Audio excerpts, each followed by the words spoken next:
আমরা প্রয়োজনে নৌ পরিবহন উপদেষ্টাকে ঘেরাও করব, সচিবালয় ঘেরাও করব। আমরা বৃহত্তর কর্মসূচি দিয়ে আমরা জানি দাবি কিভাবে আদায় করতে হয়।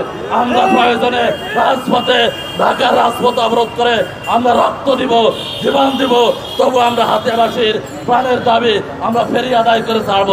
আজকে এটি বাংলাদেশের জন্য, বাংলাদেশ সরকারের জন্য এটি অত্যন্ত লজ্জার, এটি অত্যন্ত আমরা মনে করি অপমানের যে আমরা আজকে হাতিয়াবাসীকে সেই সুদূর হাতিয়া থেকে এসে আজকে ঢাকাতে আজকে মানববন্ধন করতে হচ্ছে আজকে একটা ফেরির জন্য।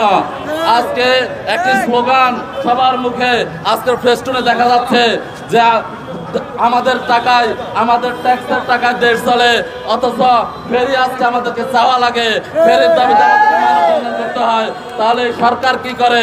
অন্তর্বর্তীকালীন সরকার আমরা দেখেছি সরকার এসেছে বৈষম্যের বিরুদ্ধে আন্দোলনের ফলে। আজকে আমরা দেখতে পাচ্ছি আমাদের পরে ফেরির দাবি করে আজকে সন্দ্বীপ ফেরি পাচ্ছে, আজকে সন্দ্বীপে বিমানবন্দর হচ্ছে। তাহলে আজকে হাতিবাসী কেন বঞ্চিত হবে, বৈষম্যের শিকার হবে? আমরা এটি মানি না এবং মানব না। আমরা অন্তর্বর্তীকালীন সরকার গঠন হওয়ার পরে হান্নান মাসুদ সহ আমরা বিআইডব্লিউটিএ গিয়েছিলাম, আমরা বিআইডব্লিউটিসিতে গিয়েছি, আমরা তাদের সাথে বারবার যোগাযোগ করেছি, তারা আমাদেরকে আশ্বাস দিয়েছে।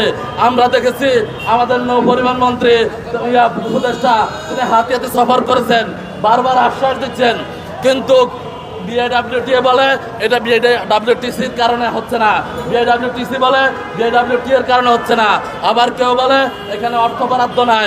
আসলে হচ্ছেটা কি? দেশটা চলে কিভাবে?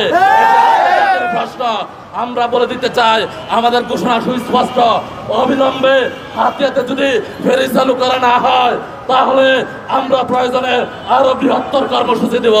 আমরা প্রয়োজনে নৌ পরিবহন উপদেষ্টাকে ঘেরাও করব, সচিবালয় ঘেরাও করব। আমরা বৃহত্তর কর্মসূচি দিয়ে আমরা জানি দাবি কিভাবে আদায় করতে হয়।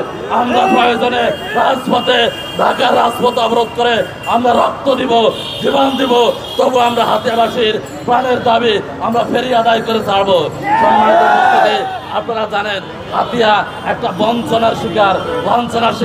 হাতিয়াতে স্বাস্থ্য সেবা বলতে কিছুই নাই, হাসপাতালে কোনো সেবা নাই, হাতিয়াতে আজকে বেড়ির বাদ নাই, আজকে পানি উঠে হাতিয়ার মানুষ, একটা বন্যা হলে হাতিয়ার মানুষ ঘর ছাড়া হয়ে যায়।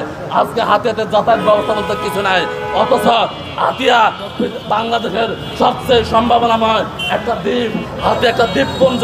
হাতিয়াকে কেন্দ্র করে আজকে পর্যটন